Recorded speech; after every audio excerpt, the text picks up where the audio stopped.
आज हम पढ़ेंगे भक्ति काल के कवि, काव्य और उनकी रचनाओं के बारे में। तो चलिए शुरू करते हैं। भक्ति काल को पूर्व मध्य काल भी बोला जाता है, जिसकी शुरुआत 1350 ईस्वी से 1650 ईस्वी में हुई थी। भक्ति काल को हिंदी साहित्य का स्वर्ण काल भी माना जाता है।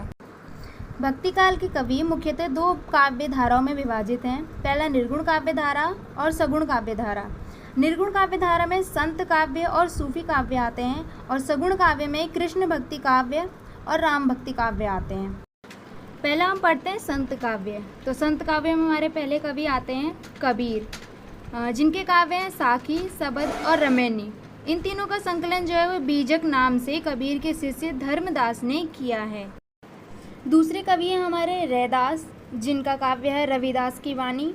तीसरे हैं गुरु नानक देव, जिनका काव्य है जपुजी, रहीरास, असा दीवार सोहिला। चौथे कवि हैं हमारे मलूक दास, जिनकी रचनाएं हैं ज्ञानदीप, रत्न खान, भक्ति विवेक, राम अवतार और लीला ध्रुव चरित। निर्गुण काव्य धारा में दूसरा है हमारा सूफी काव्य, जिसमें कवि हैं मुल्ला दाऊद, जिनकी रचना है चंदायन, कुतुबन, जिनकी है मृगावती, जायसी की पद्मावत, मंझन की मधुमालती और शेख नवी की ज्ञानदीप। फिर आता है हमारा सगुण काव्य धारा, जिसमें पहला है कृष्ण भक्ति काव्य, जिसके कवि हैं सूरदास, जिनकी काव्य हैं सूरसागर, सूरसारावली और साहित्य लहरी। फिर आते हैं नंददास, जिनके काव्य हैं रस मंजरी, अनेकार्थ मंजरी, रूप मंजरी और भ्रमर गीत। फिर ध्रुवदास, जिनके हैं ब्रजलीला, दान लीला, मान लीला, सिद्धांत विचार लीला। फिर आते हैं मीराबाई, जिनके काव्य हैं नरसिंह जी का मायरा, गीत गोविंद टीका और राग सोरठा के पद।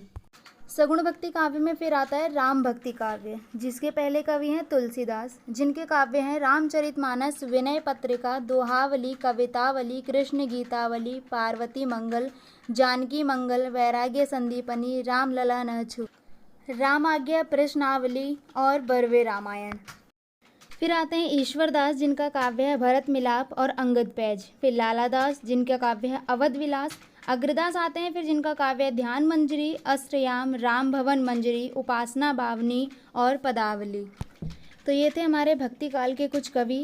ऐसी और वीडियो देखने के लिए मेरे चैनल को लाइक करें और सब्सक्राइब करें। Thank you.